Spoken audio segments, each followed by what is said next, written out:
So I saw Eternity last night, and I think it might be one of the best rom-coms I've ever seen. And I don't know if I'm going to be super biased here because I love Lizzie Olsen, but I want to talk about it.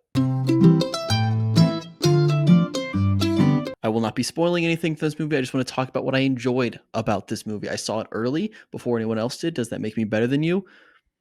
It feels like it a little bit. The theater I go to was doing a secret screening where they don't tell you what the movie is beforehand, and it happened to be this lovely film. So let's talk about it. Elizabeth Olsen is the love of my life.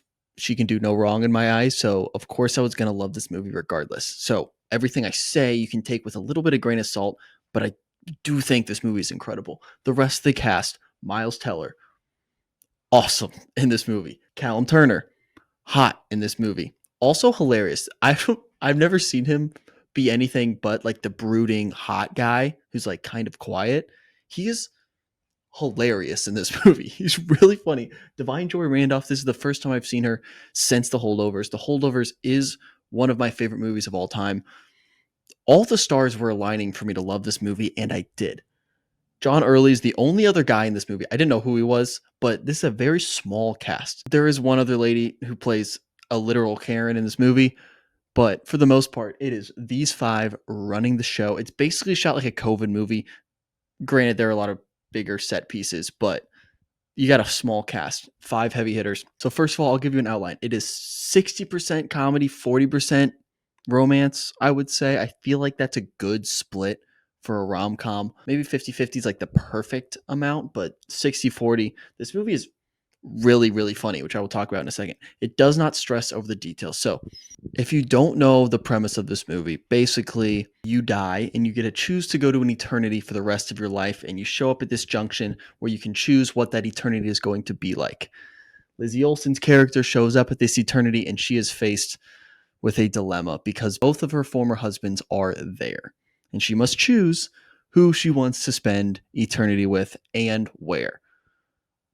It doesn't stress over the details. There are certain moments that are played for laughs where it's talking about heaven or God or like, what does this actually mean? What are the constraints of this place? What does this actually say about like the meaning of life?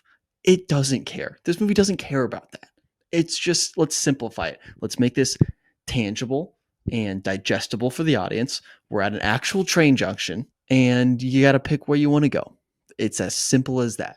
It feels kind of timeless. There are some references that maybe are more modern references, but for the most part, I think this would play if this was released in 2010. Honestly, like early 2000s, like this would have played 100%.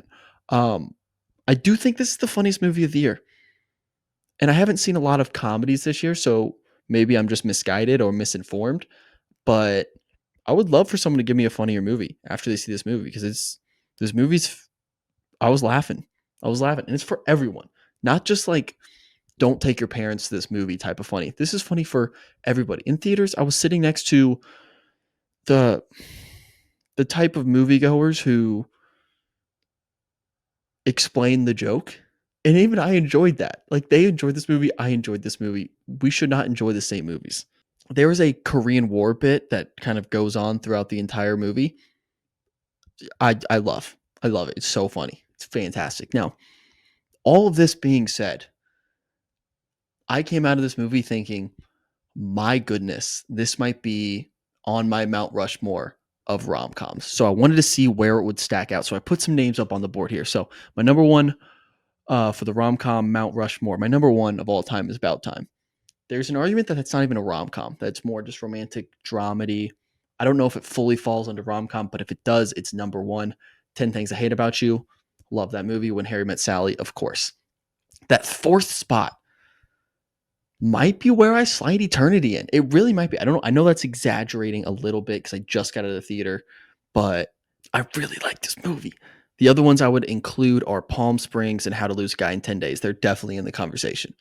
Okay, but Eternity overall, man, if you are debating going to see this movie, first of all, it feels like a holiday movie, not necessarily Thanksgiving, not necessarily Christmas specific, but just feels like a holiday, take the whole family type of movie. It's very fun. It will mess with your heartstrings. I thought I was going to cry, and I'm a crier at movies.